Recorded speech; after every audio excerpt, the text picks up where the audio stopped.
This is where we're headed by the end of next week. You're going to use an array list to control 100 ball objects to bounce around the screen. And that's just the beginning. Once you know how to control lots of objects at once, you can do all kinds of things. And you know the first half of what you need to do in order to get something like this. You know about an array list. You know how to make an empty list. You know how to put new things into the list, things like this.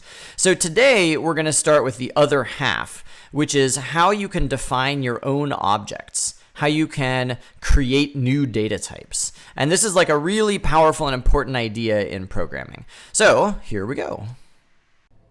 So here's the idea in a short way, or at least the beginning of the idea. This is a program that hopefully looks familiar. We've got integer variables for the x coordinate and y coordinate and x speed and y speed. And then we give them starting values. And then inside draw, we draw an ellipse located where the coordinates are, and we change the coordinates using the speeds. And so this was from our simple ball bouncing program. So what we're going to do is we're going to reorganize this code. Instead of having 4 separate variables, x, y, x speed, and y speed, realize that all 4 of these variables describe one object, a ball object. And so it would be really nice if we had a built-in object called ball that just had all of those variables as part of it. Well, there isn't a built-in object, but I'm going to show you how you can make your own. So here's how you can reorganize the code. In a separate file, you can make your own class called ball.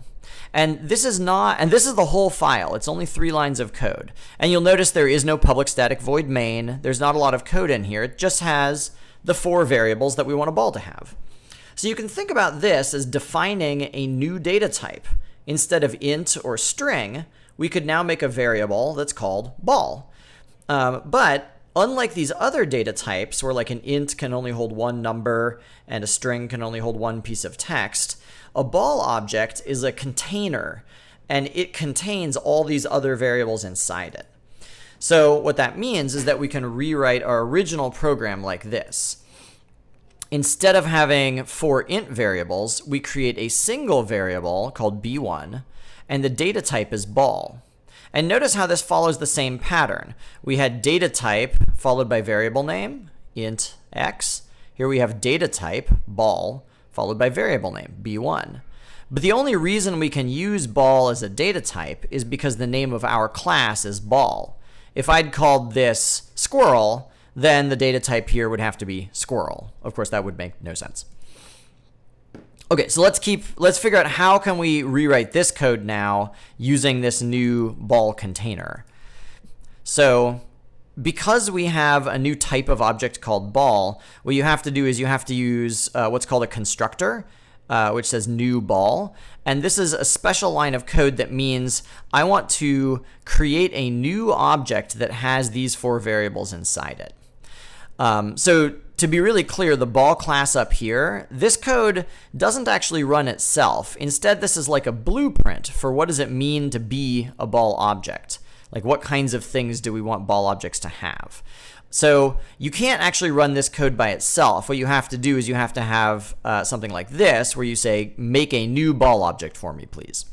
And as long as the word here, ball, is the same as the name of your class and is the same as your data type, it will actually make a new object that has those variables. Okay, so now we've got our ball object and it's saved inside b1. You can access the particular variables inside the ball using a dot. So you can say ball1 objects dot x, and you can assign it 300, and ball1 dot y, assign it 300, and like this. So what I said before was you can think about this like a container for variables, and hopefully this makes it clear why it's a container. You still use these same variable names. It's just that you're referring to each of these variables inside a particular ball. And if I had another ball object, if I said ball b2, then I could say b2.x and b2.y and so on. And that would be a totally separate x and y coordinate. Okay, and so then inside draw, you have to do the same thing. Down here, instead of saying an ellipse xy, you have to say ellipse b1.x, b1.y, and so on. All right. So let's use this idea now to rewrite the simple ball bouncing program that we had from last semester. So the program looks like this. And just to remind you what all the pieces are, we have 4 variables describing this bouncing ball. We have an x and a y coordinate. We've got its x speed, which is how many pixels it moves horizontally every single frame. We've got the y speed, which is how many pixels it moves up and down. Inside the setup, we create the starting values for all of those variables. And then inside draw is where we decide what we want to do every single frame. And this runs maybe 30 times a second. So we're saying first, let's paint the background white. Then we're going to load the paint color green. Then we're going to draw an ellipse located at the 2 numbers that are contained inside the XY variables. So that means we're going to draw a circle right where these 2 variables say our object should be. Then we change the x and y variables by whatever amount the speed should be. So we're saying take the x coordinate and add whatever the x speed is and save that as the new x coordinate. And same thing for y. So these 2 lines move the object. And then the if statements detect whether or not the object has hit the edge of the screen and reverse the direction of motion. So here I'm saying if x is either smaller than 0, so off the left-hand side, or if x is larger than 800 off the right-hand side, take the x speed and take its opposite and save that as the new x speed.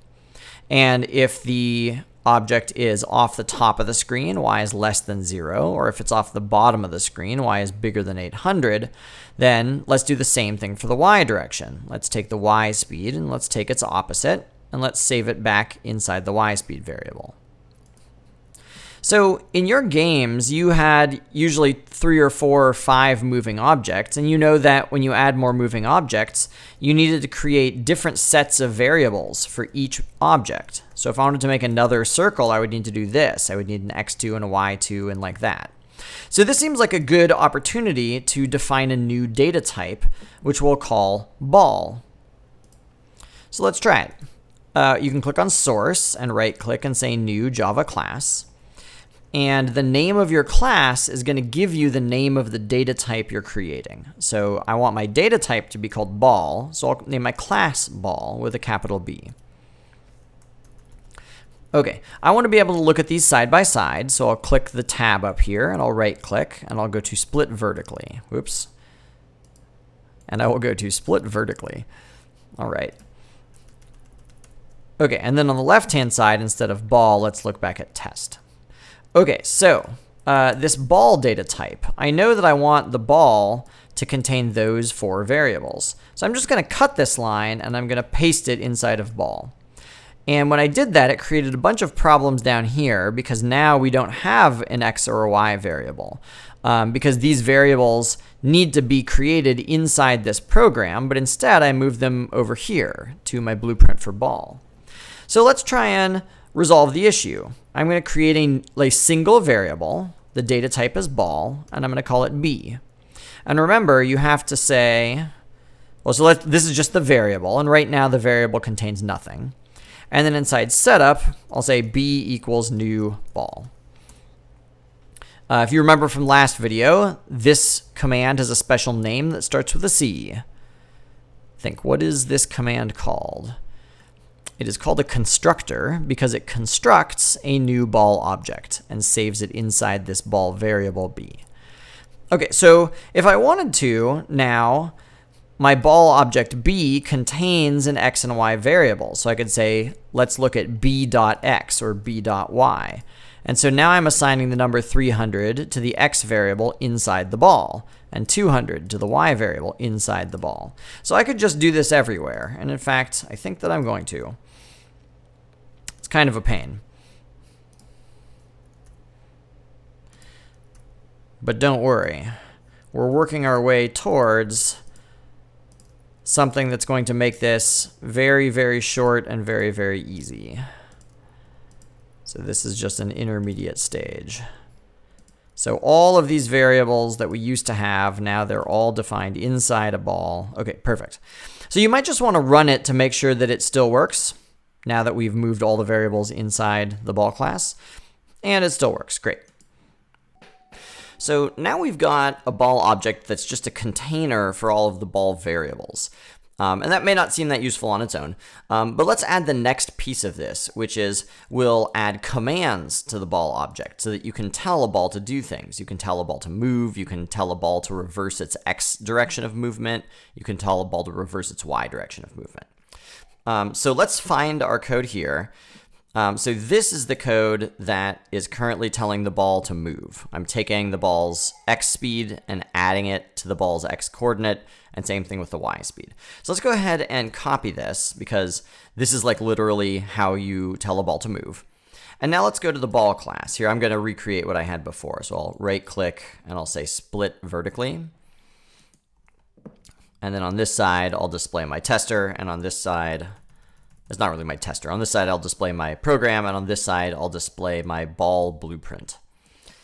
Okay, so I've got my variables here. Let's add a command.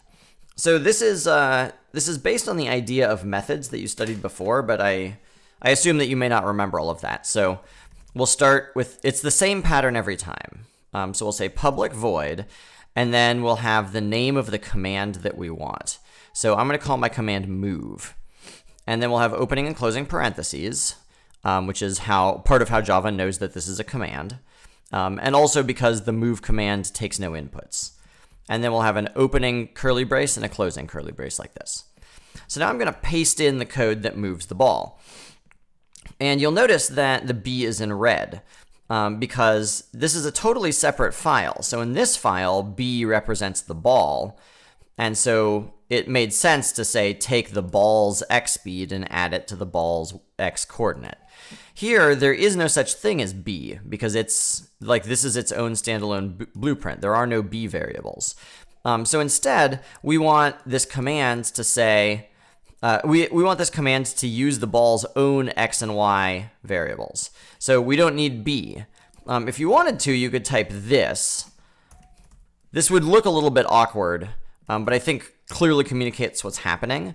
What I want to do is I want to say this ball's X coordinate. Let's add this ball's X speed and save it as the new coordinate for this ball.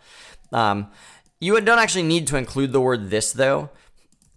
If you just have X and X speed, it's still referring to the ball's X and X speed. So same thing for the Y coordinates. So what's happening now is whenever anybody tells a ball to move, that ball is going to run these two lines of code. So let's go back over here and let's actually test it out. So I'm going to delete these two lines of code. And I want to show you that when I run the program now, nothing, like the ball doesn't move. So here, let's go to the top. And the reason the ball doesn't move is because this code doesn't automatically run. This is adding a new command to a ball object that gives it the ability to move. But remember, this code is like a blueprint for how does a ball work. This left-hand side, this is the code that actually runs. And so the ball B here, we never actually tell the ball to move because I just deleted that part. Okay, so instead of adding back in b.x equals instead of adding in b.x equals b.x plus b.x speed, which would change the ball variables directly, now we'll let the ball objects decide what to do when it moves. So we'll run the ball move command. So if I say b.move, what's going to happen when we hit this line of code is the execution is going to jump over to this side. It's going to run these two lines of code, and then it's going to jump back again. So let's run it to see that that happens, and then we'll run it in debug mode so that you can watch it happening very slowly. So here we are in debug mode, and you can see that it's moving again. If you don't, sorry, it's not debug mode. So let's do debug mode now, though. So if you click here in the margin, like between the number 23 and the text pane here, it'll add a little red circle.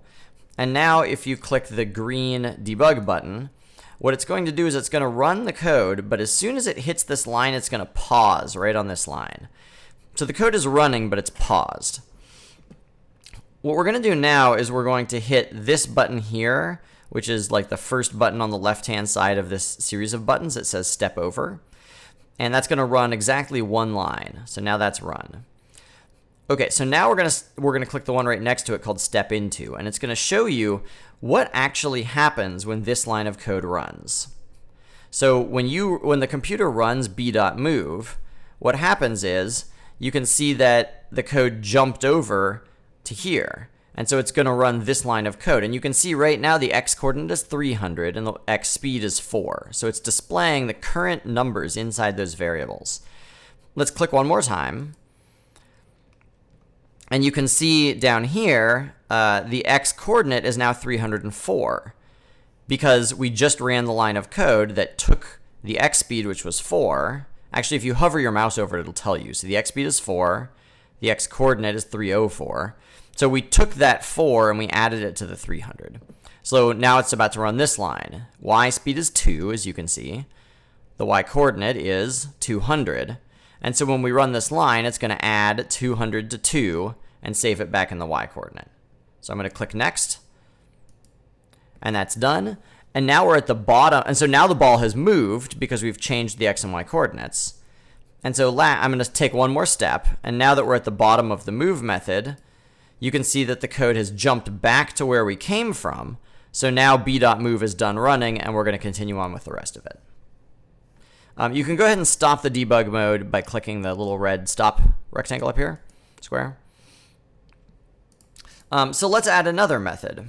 Instead of this line of code, let's add a command that reverses the x direction. So I'm going to type public void reverse x direction. And I'm going to go ahead and paste that code in there, except there is no b anymore because now we're inside the ball that we want to change the variables of. So we'll just say take this ball's x speed and reverse it. And so now that we've done that, back in the original program, we can say ball, reverse your x direction. Okay, so it might seem silly to you, like we didn't have any code savings really. We took one line of code and we just moved it to a new place, and now we're sort of telling the original location to go to the new, we're telling the original line to go to the new place to run the code. And so that might seem like sort of a waste. But that's just because this program's a very simple one. As we make more complex programs, this is going to be like a huge, it's a huge way to make programs more simple, and it's a huge way to reduce the total number of lines of code. And already I think it's a little bit more simple, because as soon as you've written this command, now you never have to think about it again, and you can just think, okay, I want to change the ball's direction. How do I do that? And you can run a command that has a human name that you've decided. And so it's sort of easier to remember what the commands are because you've made the commands yourself. Why don't you go ahead as a self-test and try and do the same thing for reversing the y direction. Go ahead and pause the video. Okay, I'm going to now do it. I'm assuming you've already done it though. So here I'm going to do public void reverse y direction. I'm going to paste that. I'm going to remove the b's, so just like we did last time. And then here I'll say b.reverse y direction. Awesome. So the code's like a little bit shorter. It's not hugely shorter, but it's easier to read. We're saying move the ball. You know what? Maybe we want to actually rename it from b. If you click on the b up here and you hit Shift F6, you can rename. So again, let me tell you one more time. So you click on the variable you want to change, you hit Shift, and then while you're holding Shift down, you hit the F6 button. Now you can just type the word ball, and you can see that it's changing everywhere. So this is just changing the variable name. If I wanted to name my ball Bob, I could do that. I could say Bob is a new ball, and then set Bob's X coordinate, set Bob's Y coordinate. And then here I'm saying Bob, move. Bob, reverse your X direction. I think maybe this is how I'm going to do it in class. I kind of like this. Let's do one last step that's hopefully going to really show you why this could be powerful. So all of these lines of code involve like updating the ball for every frame. Like whenever we update the ball from one frame to the next, we want to move it. We want to check to see if it's hitting the screen. If it's hitting the edge of the screen, we want to reverse it. check to see if it's hitting the top. If it hits the top, reverse it. So all of this is stuff we want to do. So what I'm going to do is I'm going to cut all of this, and I'm going to make a new command here inside ball called update. And the update command is going to do everything that a ball needs to do. So I'm going to paste all of that code in there. So now that I've pasted all the code, there is no more Bob. So if I'm thinking like inside the update command, who do I want to move? Like what ball object do I want to run the move command for? The answer is it's this ball object. So you could type this.move, but you could also just type move. And what we're doing here is where like whichever ball is running the update command, that ball is going to run its own move command. So it's sort of like this is a command that uses the other ball commands. So we're going to say, let's move ourselves. Now let's check to see if our x coordinate is off the screen. And if it is, let's reverse our own x direction. And now let's check if our y coordinate is off the screen. And if it is, let's reverse our own y direction. So now this code is doing everything we need to do in an update. And so in our original program, we can just say bob.update. So the blueprint for what it means to be a ball is more complicated. But when we actually want to use the ball, it's become a lot simpler because all we have to do is draw it and then tell it to update and we're done. And the reason this is nice is because now it's super fast to add more ball objects. Let's add another ball called Sally. So here, let's do it on its own line. So here I've got a ball object named Sally. Down here I'm going to create a new variable. Sorry, I'll create a new ball and assign it to the Sally variable. I'll set Sally's x to be something different. I'll set Sally's y to be something different. I'll set Sally's x speed to be something different. I'll set Sally's y speed to be something different. Okay, so here we're creating Bob and assigning variables. We're creating Sally and assigning variables. But now if I want to add Sally to the program, I just need to do two things. I need to draw an ellipse where Sally is located, and I need to update Sally. So let's do it. I'm just going to copy these 3 lines of code. Instead of displaying an ellipse where Bob is, I'm going to display an ellipse where Sally is. And then instead of updating Bob, I'm going to update Sally. And now we're going to run the code, and you will see 2 different balls. There we are. And they're both independent of each other. And where we're headed next week, just as a preview, is this is even way too much repetition. If we wanted to have 1,000 ball objects in our program, instead of having 2 ball objects like this, what we would have is we'd have an array list of ball objects. And hopefully now you're sort of familiar with making array lists. And then you could use loops to loop over every single ball in the list and tell all the ball objects to update themselves. And so with code that's really no longer than this, you can now control 1,000 objects at once. So that's sort of a preview of where we're headed next week.